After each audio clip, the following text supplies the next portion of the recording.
Welcome to Studio 21. Today, our musical guest is Natalia Glenn, aka Qween Paz. How are you doing today? I'm doing so good. I'm in the sunshine. I feel great today. I feel clear. I Thank you guys mean, for having me. well, of course, we gotta have you on. I mean, you are a Studio 21 staple, you You know? do. A staple. Yeah, I you guys mean, do have to have me. well, I'm so excited Like, that you're here. send it to. Yes, I'm so excited to be here. Thank you. No problem. No problem. I mean, the day is gorgeous, and we're gonna have an amazing little interview here. So I always like to start off with a little background information for the viewers and the listeners out there. And I guess my first go-to question is always, what kind of music was playing in the household while you were growing up?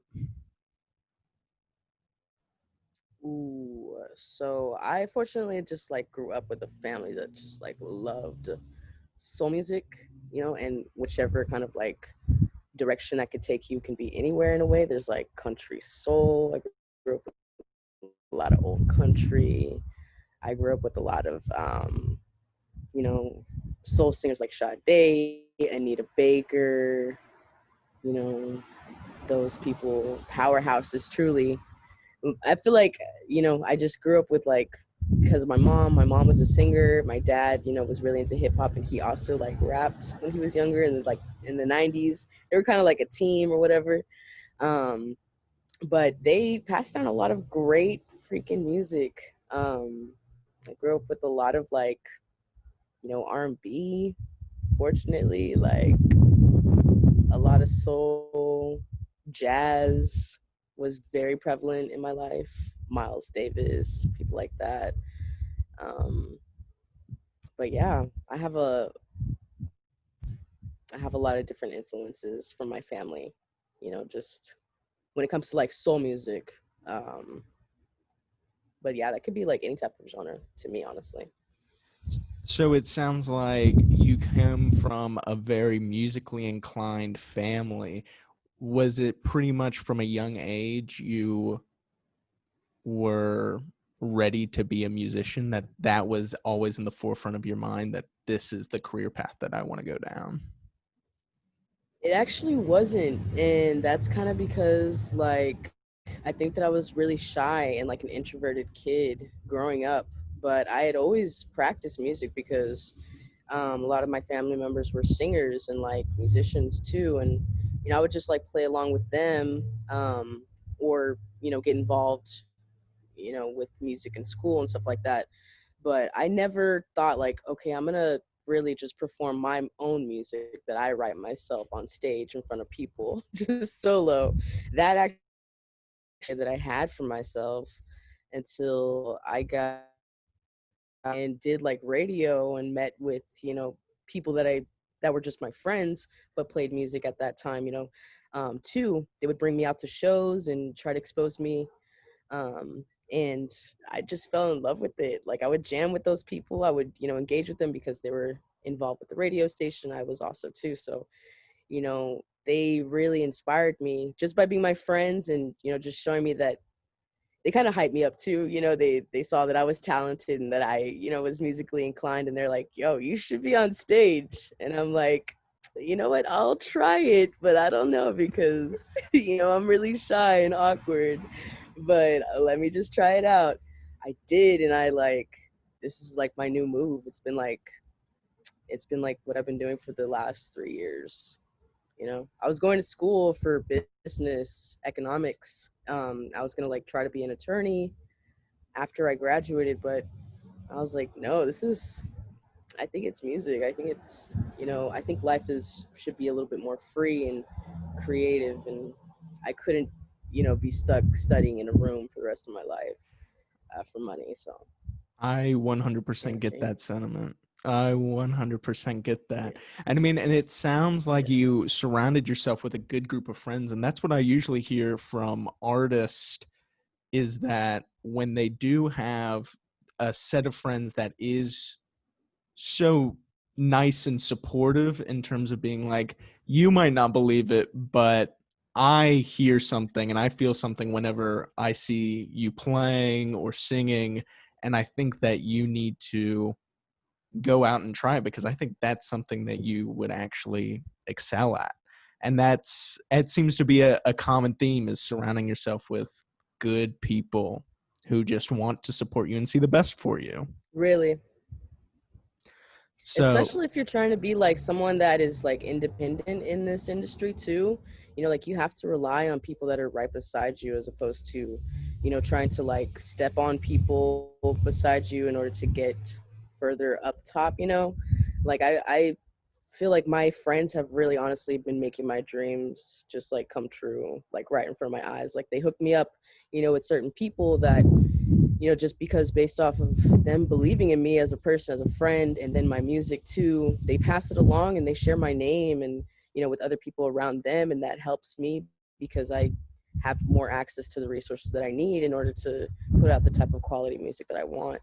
And, the people that I met when I was in college, which was Texas State, that San Marcos, Austin area, like everyone over there has just been like so gracious to me and just like, put me in front of a lot of opportunities just because like they just vibe with, and I just like, I trip out too because, I'm also this shy, like I have a little bit of everybody has like that doubt, that a little bit of self-doubt in themselves. But, when you hear people that love their music and, they're your friend and everything, and you hear them that they're responding to your music in a certain way and they actually believe in it, it just trips you out in a way. But I feel like they really just make my dreams come true because they really put me in front of like a lot of great people and opportunities right now. Like I don't know if you've heard of Blue Moon, but they're a band based out in Austin. They're kind of like a neo jazz fusion band, ooh. but yeah, they're really amazing out. But my friend is the lead singer, Kendra Sells, and she's she and she also like got me connected with this record label, which is like queer and trans led.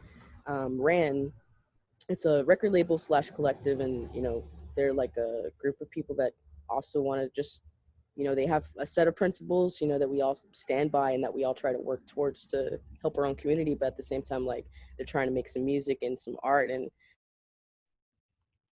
they're at the same time we're all trying to work to figure out how we can all get paid, just like amongst our own community. And it's just like it's just so cool. Like you got to work with the people right next to you because like that is what's going to create what you really want to see, truthfully to me. No, 100%. And I think that having a group of like minded people around you to not only help support the music, but also guide you, especially if they've been in the business longer or they've seen potential pitfalls that, like a young artist, you said you've only been doing this for about 3 years. So, I mean, to have that kind of support system is always, I mean, that's the best because you do need friends in this business. I mean, the music industry is it can be a rough one. It can be a rough one for sure. So, tell me about the Yeah. local scene. So you said that you started off in San Marcos and Austin.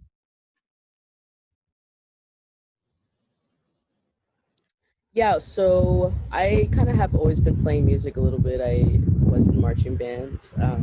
I'm from San Antonio, so I started music and playing, the horn and everything in marching bands since like middle school, high school. Um, and I did that a little bit in college too at Texas State in San Marcos. But I took a break from that because I was like, okay, I want to do something along the lines of like where more of like the music that I listen to. And that was like more of the indie alternative type of scene, around like 2016, 2017. I was like in that mode. And I, started doing radio at my college, and we would, just do promotions for like a lot of cool local bands from Austin and San Marcos. And I got a lot of like writing opportunities. I would write about everybody's albums. I would review their music and put them on the radio station and stuff like that. And I thought that was such a cool like opportunity that I had. I even started DJing with them too because we had an opportunity to do like a radio show, and I wanted to do something where it was like we had exclusively just like black artists um, on the show, just like spinning their type of music or their music. And I did that for like 2 hours, and that was like so inspiring to me because what that did was like that kind of opened the way for me to like bring people that I would see live. I would get them on my show. We'd just like jam out to some music that you just like you don't really get to like come across a lot of radio blocks where it's like just exclusively black music, but all different types of genres and like from all different time periods. And we just like talk about music and just like talk about what they're doing and how they're helping their community and stuff. It was like kind of activist, but we'd still talk about the art and the music within our community. And I feel like that just like really got me involved in like, okay, well, I'm gonna start making music because I feel like I need to represent my people in a way. I need to represent like me as a queer, you know, black woman, uh, Afro Latina woman. I'm also thick. I'm also fat, but I love myself and I'm comfortable with myself and I'm comfortable with my own ideas. And despite everything that I've gone through in the past, like I'm gonna still share myself on stage. And that's just that rawness, just like me just telling my truth on stage. Like that just feels very empowering to me, obviously, but like it brings power to like people that are going through the same thing. That um it's just, I know that like I'm a sound that like people people crave and people want to see and come into fruition. And you know that's why I'm coming to you. Well, I mean, like that's really cool because I'm also in radio at KRTU here at Trinity, and Oh, cool. hearing about finding kind of your own little niche in radio, because when you start, you're kind of just doing whatever they need you to do, but then you finally get that one opportunity to be like, okay, I'm going to start doing this and see if that works. Like I started interviewing people recently, and now I'm interviewing at least 2 or 3 artists a week and putting them up and editing all of them. And it's being able to like see like my favorite musicians and like rappers. I do music promotion, and then I get their little emails, and then I'm like, hey, Yeah, do you want to come on the show and let's talk about it? And I think that's my that favorite. it's the best because then you get to finally put a real voice to the face that you always get to admire from afar, but once you actually get to sit down and have an actual conversation with awesome artists like yourself, I mean, It's pretty it's throw. Yeah. yeah, it really does. It changes your perspective, and I think having conversations and being able to really dive deep into who they are as a person makes the music that much more special and much more impactful and inviting. Like I went to a Fat Tony concert on Friday because he was performing in Austin for like the first time since the pandemic hit, and it was crazy how much I really missed live music, and that feeling that you get, when the artists are saying that you got to play by your own rules and you have to find a way in your life, and especially during such turbulent times, it it just feels so good to be able to hear that and hear that from somebody that you respect and admire. But I mean, I think that's really awesome, and that you're bringing that into fruition. And I mean, your live performances are really, there's something else. You have an amazing voice, and I 100% agree with your friends, and I'm happy that they pushed you towards it. Something that I noticed in your Instagram videos Yeah. for this show actually is the projector. And I love this. I love the like the floral patterns that you had on the projector, and I also love the shadow of you while you were singing. And I started to think like, Yeah. where are the Qween Paz music videos? When are those coming out? Like, I'm ready to see I those. know. I know, me too. I am so excited. The thing is like we're waiting for the music to drop. We're waiting for, first of all, I have a single release coming out in 2021, which will definitely have a video. And then we're also waiting for the completion of a full length project in 2021. And that will definitely have like a minimum of like 3 music videos. Okay, that So is that's definitely very coming. yeah. I'm excited. But I'm yes, excited. but Can yes, you talk to us I a take little my bit about? Oh, I was just gonna ask. Can you talk I to us a mean, little bit about it? A little bit. I'm sorry. I'm I sorry. mean, you can. We could definitely talk about my release that'll be coming out in 2021. It is a song that is actually going to be a re-release, but it just got remixed and mastered, and it sounds absolutely great. The people at Grimalkin just like really cleaned it beautifully. And it's going to be a song about me going through my transformations. I feel like this part of my life has really just like been major transformations and major like dealing with demons and, gaining a sense of clarity in my life. And I've written this song like last year. And I really truly believe that when I write music, I don't totally understand it. Like when I do write it, but it'll make sense like a year or some months later, sometimes. And this is definitely one of those songs. um i'm I'm really excited for it because it's like it's just me and my guitar. It's um totally just written by me, and it's about something. It's about me losing my job, actually quitting my job, going on to pursuing my dreams. And it's just about that whole move, and it's going to be really great. I'm excited for y'all to listen to it, but it'll be coming out 2021, and that'll be through Grimalkin Records. I'm really excited.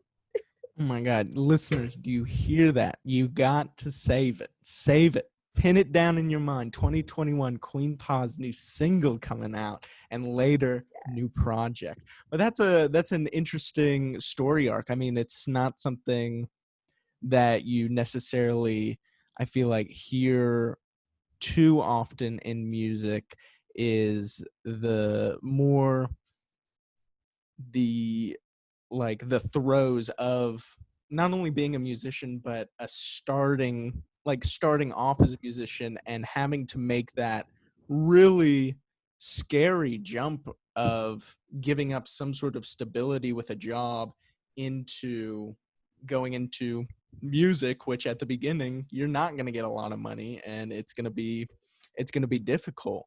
I mean, can you talk to us a little bit, maybe just a little bit about that experience? Like, what was that moment where you were like, I'm done here. It's time to really start my life? I mean, I think that's still like a situation that I'm honestly still going through, because I'm still a laborer. I'm still like what you call quote unquote an essential worker right now, because I have to show up at work. I have to put myself through a little bit of a risk in order to get myself a paycheck so I can survive out in this world. Um, but it's just like it's an everyday decision where I feel like I have to make a conscious effort to really, go after what I want to be in this world, how I want my day to go about. Um, because I still have to, survive, and I still have to like live in a really capitalistic society.